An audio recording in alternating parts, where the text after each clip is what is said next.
At T-Mobile, our critical mission is providing unparalleled 5G coverage for when connectivity is mission critical. Introducing T-Priority, America's best 5G network experience for first responders, even in times of congestion. More capacity, faster speeds, better coverage.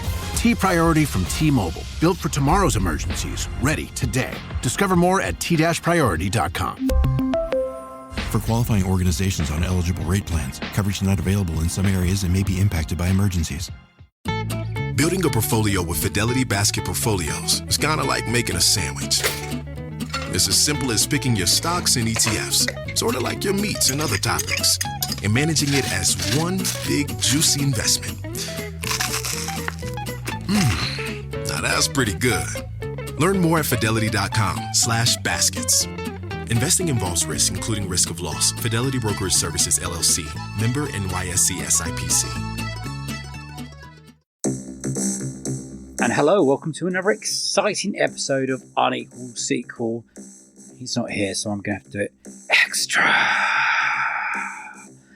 Yes, it's another week, ladies and gentlemen, but for this week, it's a very special week. We are going to give you all a taster of what you could be listening to on our Another Slice subscription service. So, for what you're about to listen to, I don't know why I'm introducing it, where I'm about to do another introducing, but basically it's a thing called Boxset Mentality. We go through box sets, we watch a film by film, and then we rate the films by the end of it. And then, this one we started watching the Rambo box set. We're going to start you off on Rambo, because there's about, hang on, how many of them were there? 1, 2, 3, 4, 5? No. Rambo 1, Rambo 2, Rambo 3. There were 5 Rambos in total. Actually had to stop and count them there a little bit. And we did all 5 of them. So if you want to listen to us talk about all 5 Rambo films, go sign up for our Another Slice subscription service. That's Another Slice /Unequal Sequel. We will be back next week for another fun sequel-based episode. And I'll have to be back at the end of the episode to talk over some music. So see you in a bit. Enjoy the episode. Bye.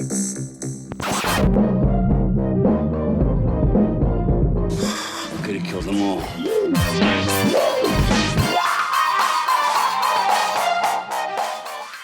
I could have killed you. I'm telling you the law. Out here, it's me. Don't push it. Don't push it. I'll give you a word you won't believe.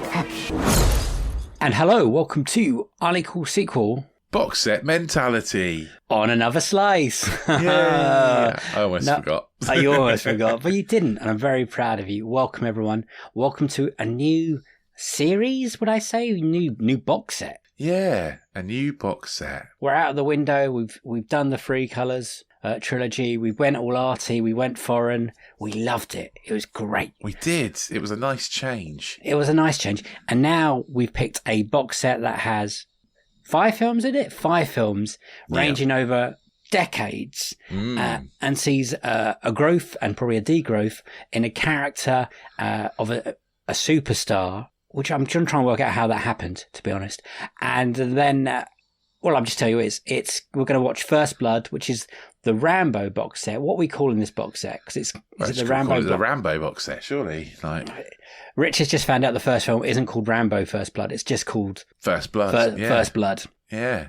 Didn't know that. It was released in America in October 22nd, 1982, and it came out in December in the UK in 1982. And so here is the trailer for First Blood. We're going 80s, baby. Released in 1982. First Blood. Here it is.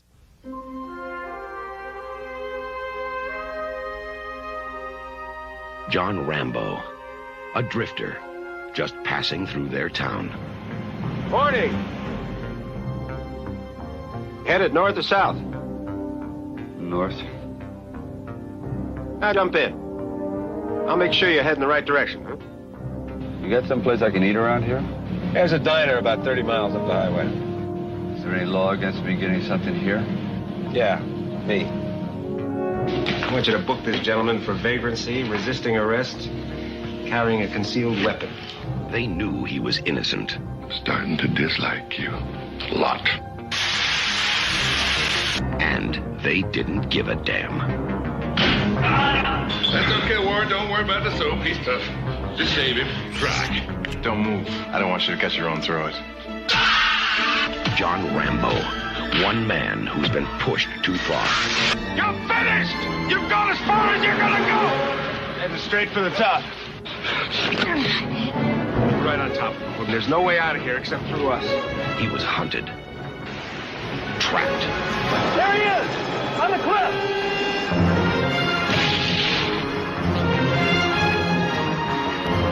And forced to fight back. Don't push it.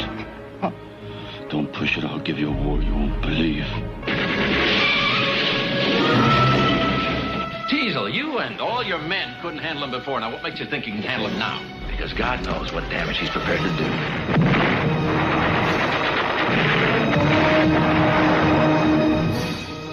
You don't seem to want to accept the fact that you're dealing with an expert in guerrilla warfare. Are you telling me that 200 men against your boy is a no-win situation for us? You send that many, don't forget one thing. A good supply of body bags. Sylvester Stallone. This time, he's fighting for his life. First Blood. And that is the trailer for First Blood starring Sylvester Stallone. Rich, hello. It's not what I thought it was going to be. I knew this. Oh, God. Yes. I'm going to do the synopsis from the IMDb, and then going to have that quick discussion, because this is a kind of iconic character now. That's maybe if you haven't even watched the films, you know who Rambo is. Okay, so here's the IMDb synopsis. It's a veteran Green Beret is forced by a cruel sheriff and his deputies to flee into the mountains and wage an escalating one-man war against his pursuers. I think actually that's a reasonable synopsis for IMDb. That's pretty good for IMDb. Like, yeah, definitely. Now, so you've never watched a Rambo film. I've never seen a Rambo film. So I was 1 year old when this came out. I was nearly 2, not far off being 2, but yeah, I was 1 when it came out. But you've been alive for a long time now. I've been alive for a long time, yeah. So why has that happened? Because these films have been released until a few years ago. I've just always thought they were just bog standard action movies, and it's never really grabbed me. But having watched this first one, there's a bit more to it than that, right? Right. Because I ended up researching the Vietnam War and America's perceptions of the Vietnam War so that I could understand some of the context in this movie. Isn't this a great character in this first film? It is, yeah. I mean, not a very verbose character. I think he has about 4 lines. But famously, there is a reason behind that, because this is what Stallone said. He said there was a 3.5-hour cut, and it was awful. Right. Okay. Awful film. Him and his agent tried to buy it back.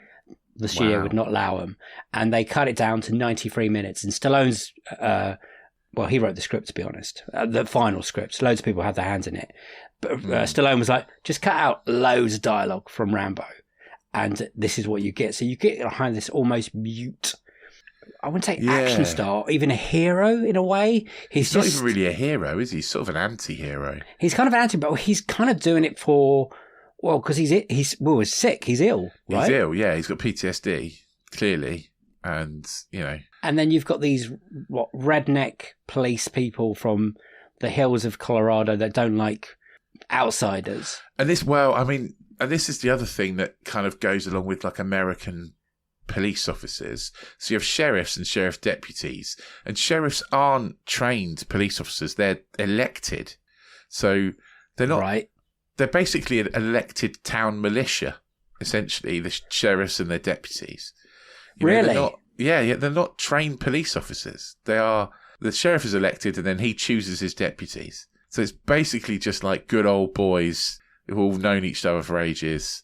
Like, you're elected on popularity, not how good you are at your job. And so that's what's weird around the kind of whole sheriff system in America. And it shows, because the scene when they bring in the National Guard and it's all just the people who work in the town, and they get trigger happy with bazookas and stuff. Yeah. It's a great, crazy, isn't it? It's a great scene. So if anyone doesn't know, because Rambo, you've kind of watched probably Hot Shot Part 2, or again The Simpsons, or something like that. You thought it was just a bulked up Stallone. I thought it was going to be like Commando, Yes. You know, like one of those kind of movies. But I knew it was Vietnam-ish. Didn't realise it was actually in America. I thought it would be set in the jungles of Vietnam, kind of thing. Wow. Really wasn't what I was expecting at all. So it's about a character called John Rambo, played by Stallone, and he starts the movie about trying to visit his old colleague, his team, and it turns out that Rambo's the last one standing. They've all died for certain reasons. They've all died. This one he died of cancer because of napalm. Well, how much they dropped in Vietnam, and he's just walking through any old town in the back of America, and a sheriff takes a dislike to him, basically. Well, he sort of picks him up. Takes him out of town. Yeah, wants to give him. So the reason I looked again, I was like, why does this sheriff take a dislike to him? He says wearing that jacket with that flag, and it's literally the stars and stripes on his jacket. Yeah. And so essentially, what veterans faced in America when they came back from Vietnam was pretty much everyone hated them. Yep. So the left people who were against the war hated them because they were baby killers and, you know, mass murderers. And the right hated them, like these rednecks, good old boys, because they didn't win the war. They didn't think they fought hard enough. And so they didn't, you know, they had no respect for them because they lost the war. So if you're a veteran of Vietnam, you kind of couldn't win. Everyone hated you, basically. Yeah. There was no thank you for your service and all that kind of stuff. You know, it was very much a kind of everyone hated you. So and a lot of them came back with PTSD. Absolutely. Big problems. And John Rambo takes it himself to go back in the village. He gets arrested and then has, I'm going to call an episode kind of thing. Yeah, sort of has flashbacks and stuff whilst he's being. I mean, they take it. The cops obviously take it far too far, right? Oh yeah, they really are out to hurt this guy and humiliate him. And he just doesn't, you know, he just doesn't want to play ball. And then he escapes and runs into the woods and the forests of the mountains, surrounding mountains, and the local police again. So this is not a massive story. This is all local, small, local stuff. Try and hunt him down, and then old Rambo's old commanding officer comes into town and delivers some wonderful lines. Apparently, it was meant to be played by Kirk Douglas, that character. Really? Wow. And he quit like a few days before because he offered them a script that made Kirk Douglas the hero, basically. And they were like, no. So he quit. So they got the guy who played Troutman in like a few days before. What was his name? Richard Crenna or something? Crenna. So every time he's saying a line, basically someone's saying it to him off camera. Because he didn't have time to learn the lines. Oh, wow, okay. I think, he bigs Rambo up a lot. Yeah.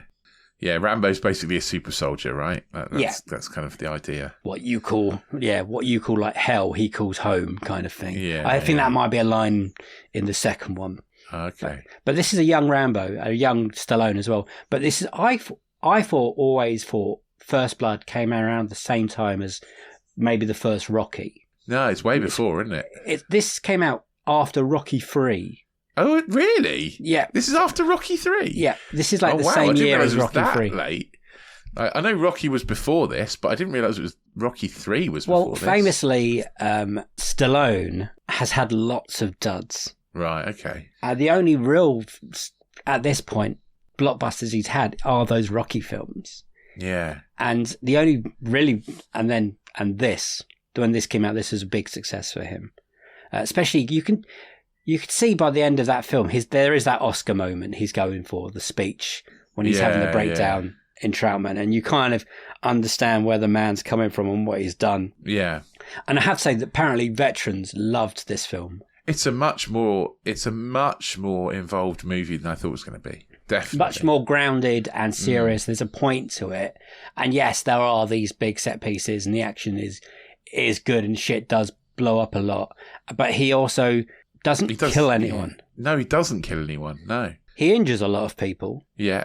But also people like get themselves killed. Like the bloke trying to shoot him who falls out of the helicopter. Yeah. You know, that's kind of what sets it all off. And they're like, we're going to get him for whatever his name is. I can't remember what his name is. Mitch, I do like that his shot name when is. he gets to the cliffside and you're like, how high is that cliff? And then just keep panning down on how high he is. But yeah, I love how they want to kill him because their friend was a dick and fell out of a helicopter. Yeah. I was like, that's not his fault. Like, leave him alone. He'll go away eventually. Well, yeah, but also, why That's are what you chasing Troutman him says. for? Like, Yeah. I don't understand what all this is, where this all even comes from. But yeah, I get the context of the Vietnam War is very alien right? to me. Yeah, very interesting, but very obviously very strange. So did you enjoy it? I don't know. I sort of did, and sort of. I don't know. I enjoyed that it was different to what I was expecting it to be, but I also found it quite slow.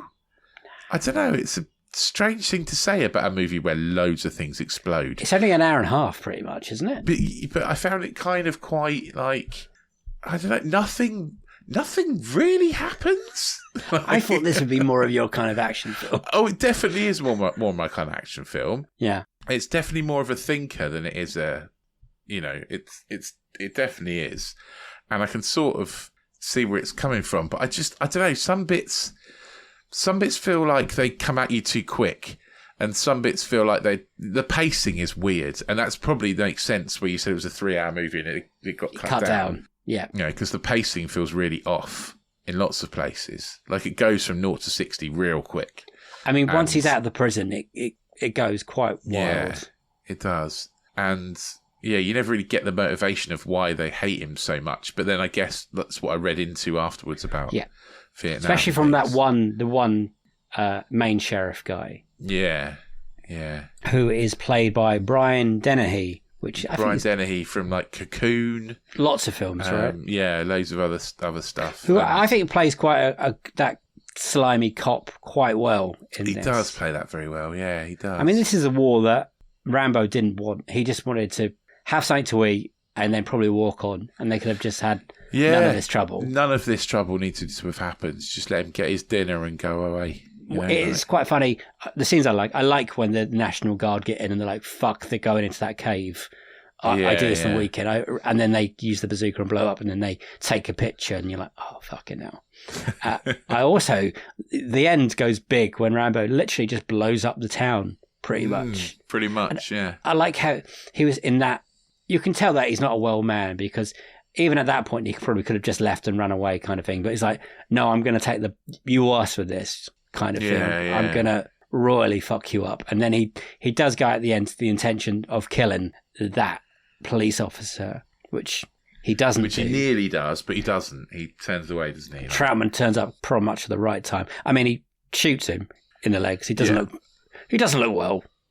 No, he definitely doesn't. But he's alive when he goes in the ambulance at the end. And then you have obviously the freeze frame classic 80s ending when Rambo's just been wheeled away. So it kind of I don't think there was ever a point in this film when they did the first one they thought, let's do a second one. I think the popularity of this film led to a sequel. Yes, it doesn't feel like a planned trilogy. This feels like a standalone film. No. And this is one of Stallone's better parts as acting as well, because Stallone always, let's be honest, lets himself down when he talks too much. I was going to say, he's a lot better when he doesn't have to say anything, isn't he? Like, that's, let's be honest. I've recently watched the Stallone documentary on Netflix. I don't know if you've watched it.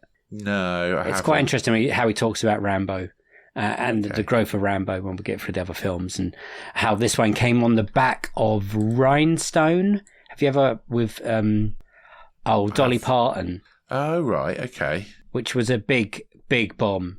This man's career is just... Rhinestone was 2 years after this, though. Was it? Yeah, Rhinestone was 84. Oh, sorry, I was getting confused. Lead up to Rambo 2. Oh, right, okay.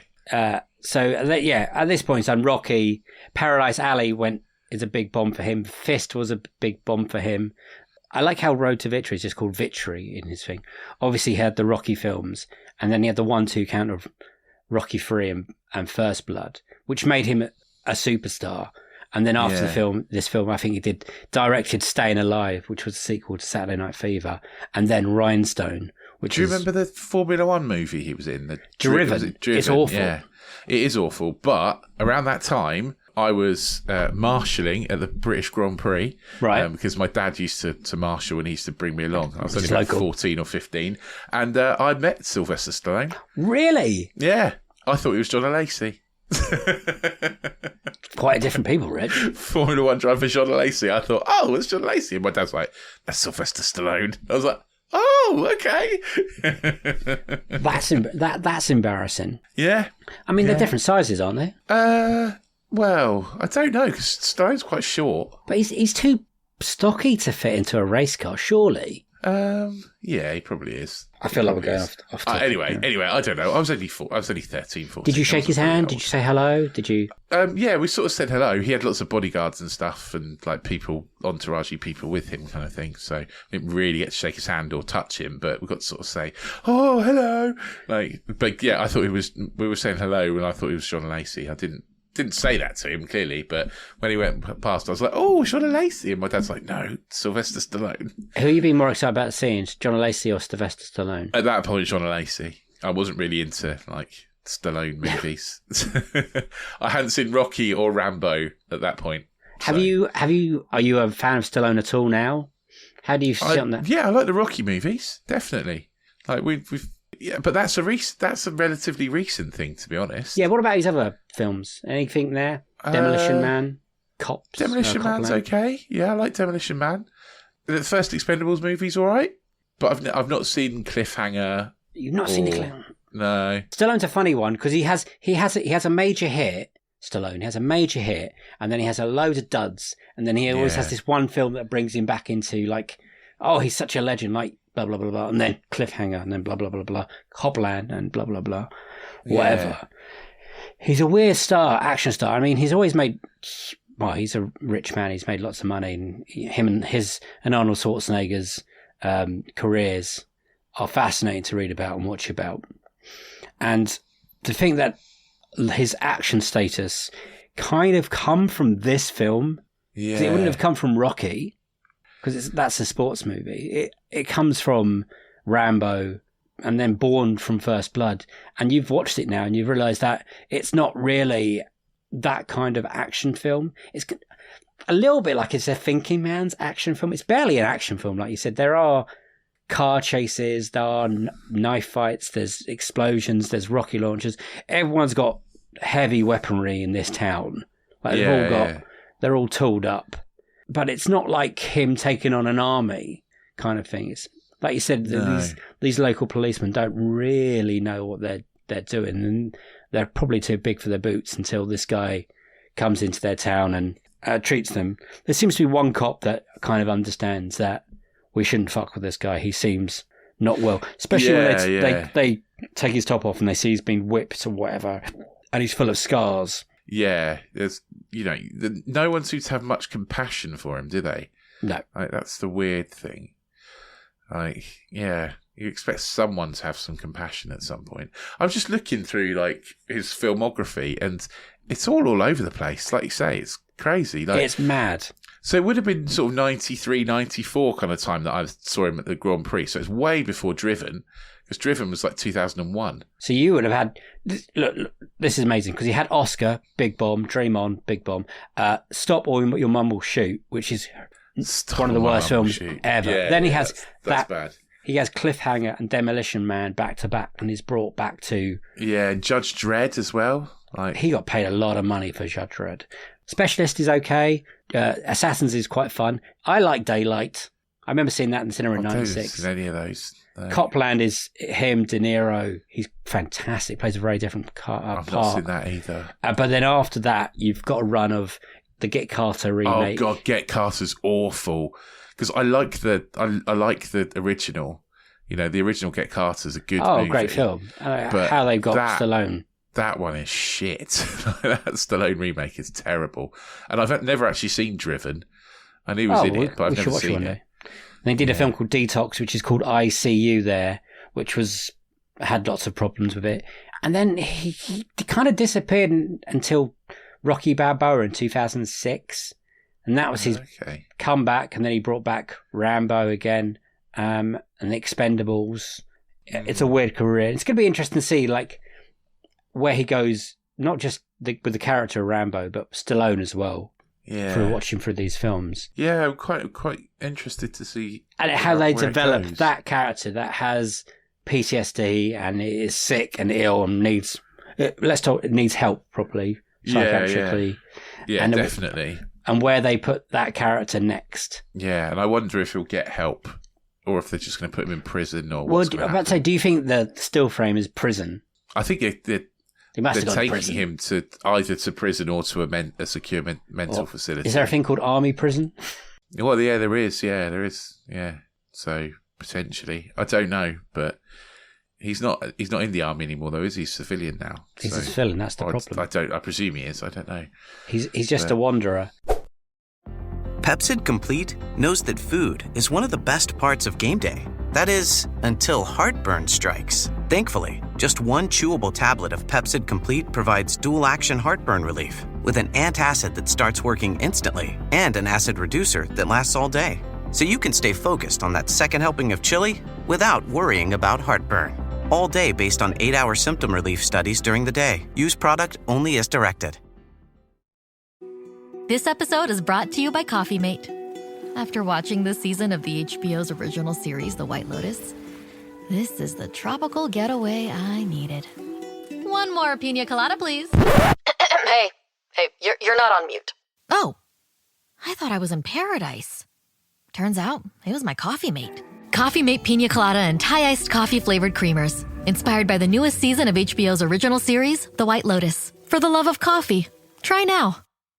Watch the world's biggest tennis stars clash in the California desert at the BNP Paribas Open, live on Tennis Channel. How do they get to these shots?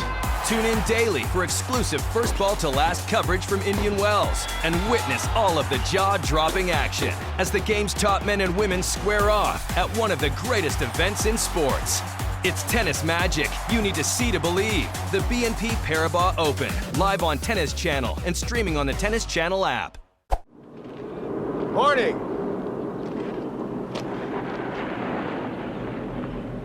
You visiting somebody around here? You know, wearing that flag on that jacket, looking the way you do. You're asking for trouble around here, friend. Headed north or south? North. Now jump in. I'll make sure you head in the right direction, huh?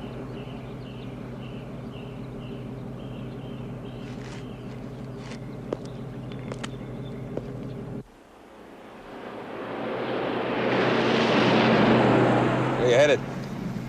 Portland. Portland is south. You said you were headed north. You got someplace I can eat around here? There's a diner about 30 miles up the highway. Is there any law against me getting something here? Yeah, me. Why are you pushing me? What did you say? So why are you pushing me? I haven't done anything to you. First of all, you don't ask the questions around here. I do. You understand? Secondly, we don't want guys like you in this town.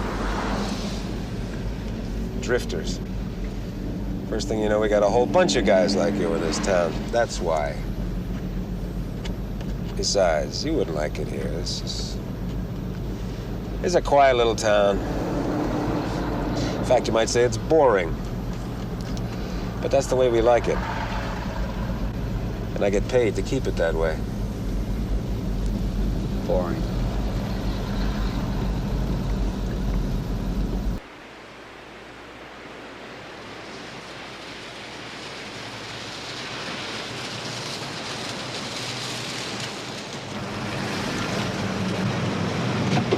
Portland, straight ahead.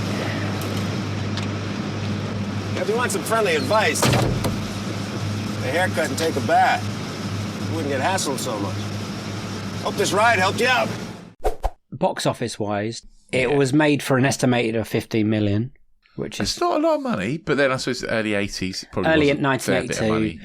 And it is people come to see Stallone. I think this is a new thing. And, okay, when it comes to box office, it's a bit confusing. Because on the box office on IMDb, it says gross worldwide is 125 million. Yeah. Okay. So when you try and research the top films of that time, it doesn't say 125 million. It says 47 million. Well, that's so 47 looks like it was US and Canada. Yeah, because I was about to say the Box Office Mojo and whatever, it's very hard to keep record of what made money in the actual top 10. But I'll go through the top 10 on Box Office Mojo, and it's like this on multiple sites that I visited. I can't find. Some places it goes up to 11. So it was the 13th highest grossing film. I'll go through it quickly. So 10 in 1982. Some good films in here, Rich. Yeah. So number 10, there's Annie. Yeah. And there's a film called The Best Little Whorehouse in Texas. Yeah, I've heard of that. I've never heard of that one. I've Number heard of 8, it, but I've never seen it. Poltergeist. Brilliant film. 7, 48 Hours with Nick Nolte and that's a good movie. Eddie Murphy. Number 6, Star Trek II, The Wrath of Khan. One of the greatest sequels ever. Number 5, Porky's, which is legendary, but maybe hasn't aged brilliantly now. No. Number 4, Rocky III. Okay, so Stallone's in there then. He had a big year. Number 3, An Officer and a Gentleman. Yeah. Number 2, Tootsie with Dustin Hoffman. That's a fun movie. I haven't watched that in many years. And then number 1 is E.T. the Extraterrestrial. Oh, of course, yeah, absolutely. I don't know if Tootsie stands up anymore. That might be one that's worth a rewatch. But yes. Yeah. But like I said, it seems to be, like Rich said, that seems Box Office Mojo doesn't, even though it says worldwide, I think that is just America and Canada, because I read reports that they released First Blood in 1985 in China. Oh, right. A few years later, and it did brilliantly. Did gangbusters. Yeah. So, and obviously it must have done well enough to build a franchise at least, or at least get a sequel. Well, maybe that 47 million is just that year, though. So if they re-released it, then maybe if I just check, maybe the 125 is like all time, whereas because if it was December it was released as well, it might go into the next year. That year in the UK, yeah, I can't see it anywhere in this. By the way, 1983 is also a great year of film. But score-wise, on IMDb, what do you reckon? Oh, out of 10. I imagine it's relatively high scoring. This film has legendary status. Yeah. So IMDb is always between 6 and 8. I think it's going to be the top end of that. So I'll go with 7.8. Oh, 7.7. No, that's sort of where I'd expect it to be, I reckon. Okay. And that was with 277,000 votes. Nice. Like I said, legendary status. Okay, so Rotten Tomatoes. Yeah. We have to.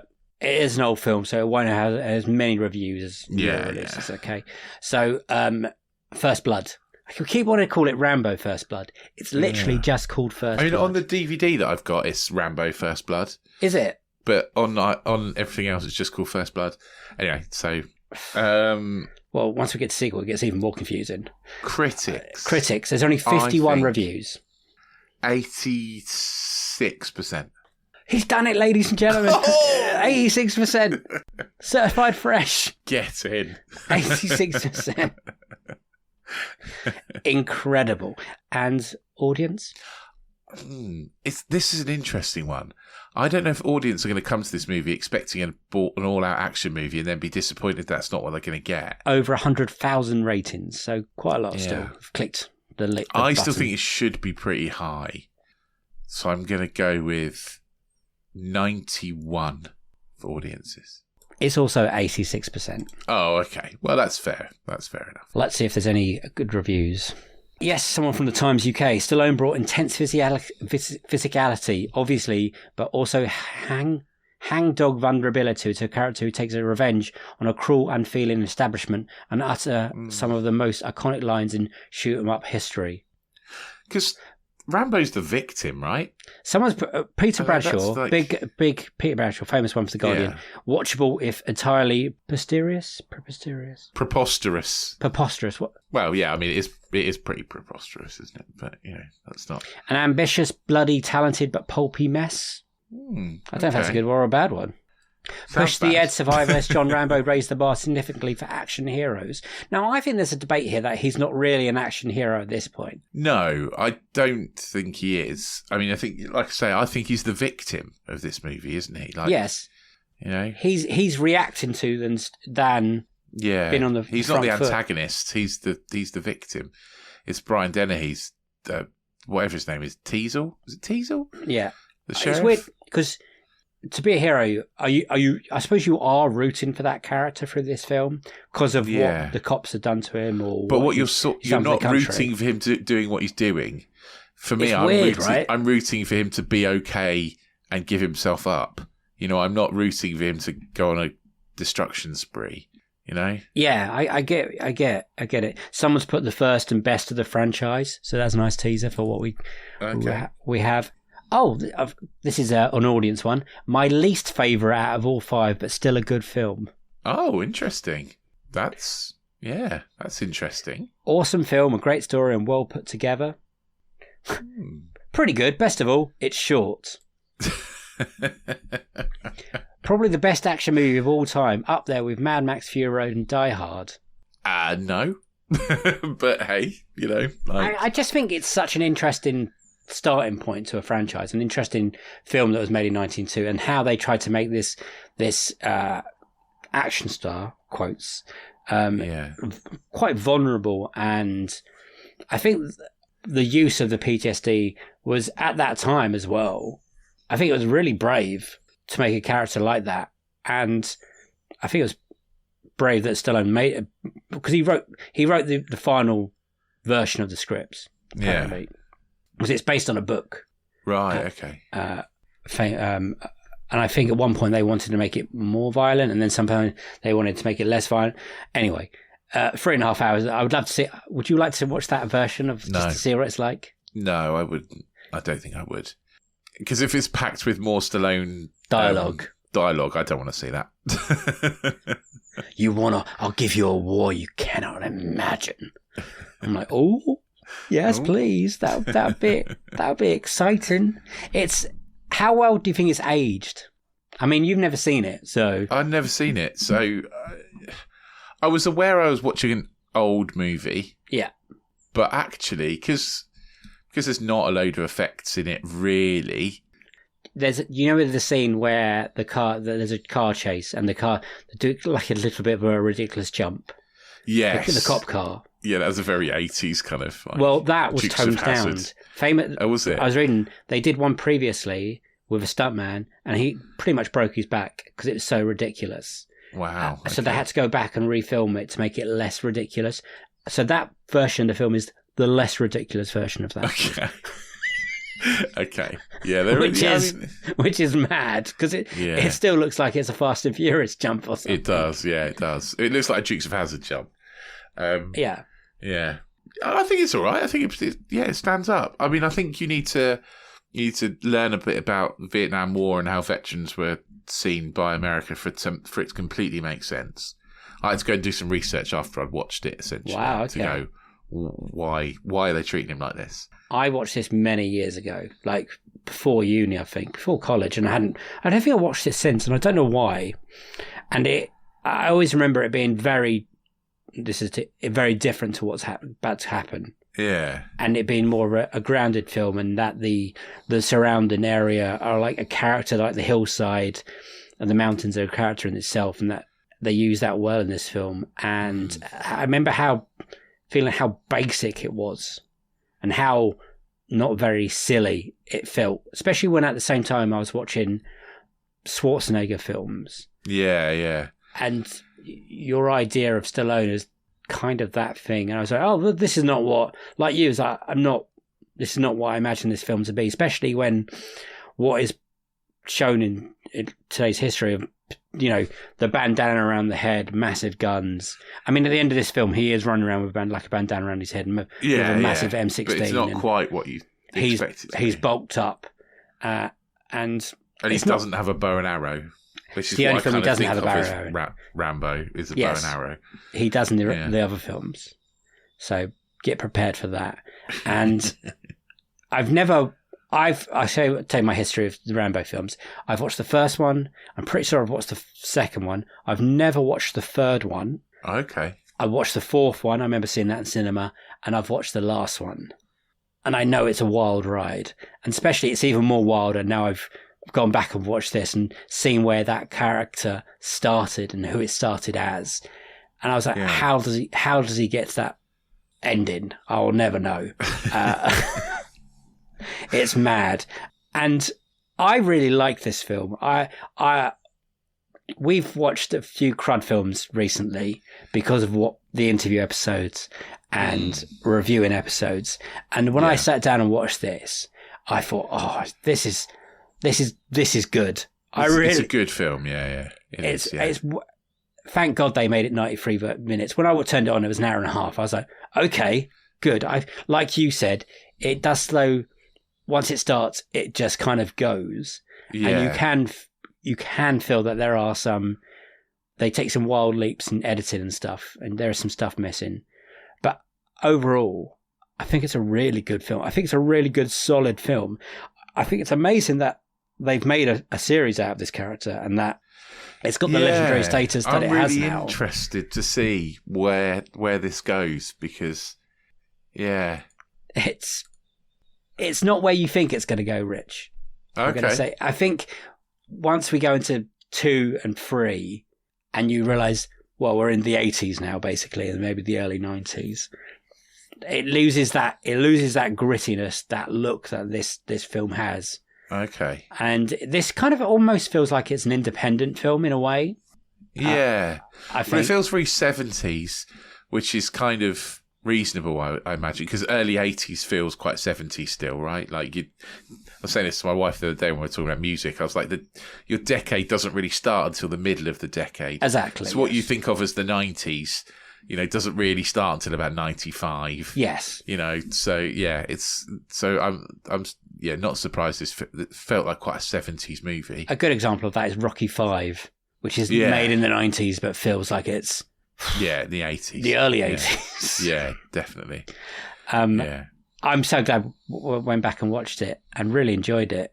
And I think I was so glad at the end, Rich, when they have a song playing over the credits with words. And I was like, well, that's going to be how this ends. Yeah, that's where we end the pod on. One last thing. What was your favourite scene? Was it his breakdown at the end? Was it when he was taking over the town? Was it when he made all these little traps and the police were very confused?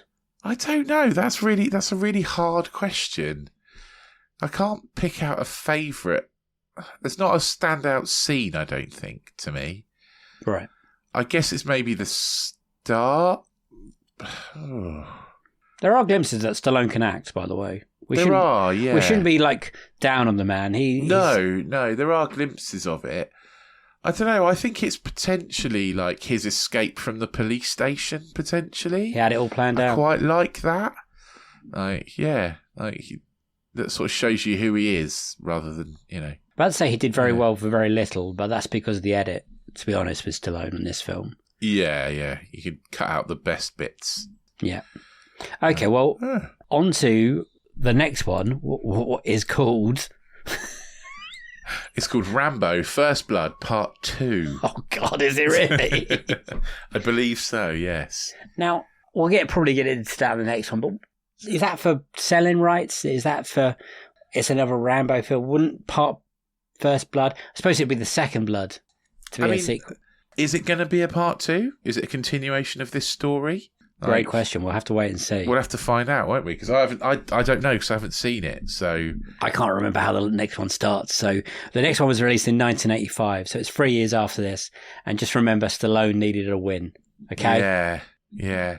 Because then Rambo 3 is called Rambo 3, not Part 3, and not First Blood Part 3. No. And then Rambo 4 is called Rambo. Weird. I think that's because he called Rocky Balboa, and he thought, let's try and update it. Okay. I think the naming's mental.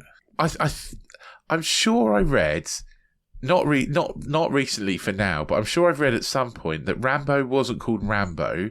It was called First Blood because there was like an Indian movie that was called Rambo. It wouldn't surprise me. Or some other movie was called Rambo. Isn't the book called First Blood? Maybe. And then maybe. They go beyond that book because there isn't a second one or whatever. Yeah, maybe. I'm not sure. Anyway. But yeah. If you want to watch along with us, find these films. Sadly, they're not on anywhere like Netflix or Amazon at the moment. We had to buy a box set. We did, buy the box set, Which is, a good box set to have. So join us on Boxset Mentality. We'll watch Not Rocky. First Blood. Rambo, First Blood Part 2. Rambo 3. Rambo. What's the last one called? Rambo Last Blood. Last Blood. Okay. Thank you for being brilliant special slicers and joining us on this wild adventures. Hopefully you can join us on this one and we will watch all 5 of these films. Rich hasn't watched any of these, so I can't wait to see his little faces. Exciting. As we go along, because it is a wild ride. Thank you very much. I've got nothing else to say. Rich, you got anything to say? No. Oh, good. Enjoy, I think it's The Long Way Home or something, sang by someone. It'll be playing over our heads right now. So see you on the next one. See you to this one. Bye-bye. Do I do my bye in this one? I can't remember. Oh, do you want to say bye? Bye! See you on the next one. See you on this one. Well, whatever. Bye. I can't remember what we do. I feel we lost control at the end, but then we brought it back. Bit like Rambo.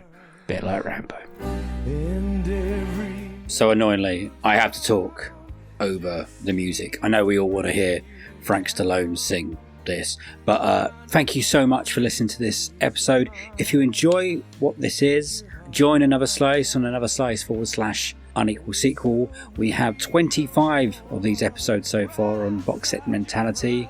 We do a host of different box sets. We're just rounding up the Of the Dead series. We've done Twilights, we've done the Three Colours trilogy, we've done the Dusk Till Dawn series. We also do a thing called Disenfranchised, when we talk about films that should have had sequels but didn't, and we also give you sequel sessions, which is a extra bit extended interview of our interview episodes. So if you enjoy that, go check out Another Slice /Unequal Sequel. And thanks for listening. I'm sure I've talked enough to cover the lovely tones of Frank Stallone. It seems I haven't. What I was going to say, you can follow us on Blue Sky or Instagram, or you can send us whatever you want to send us on unequalsequel@hotmail.com. We want to hear your thoughts, so send them in. Okay, he's definitely ending now. Thanks for listening again. Bye-bye.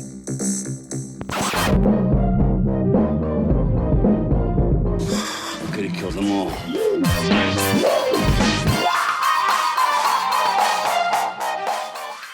I could have killed you. I'm telling you the law. Out here, it's me. Don't push it. Don't push it. I'll give you a word you won't believe.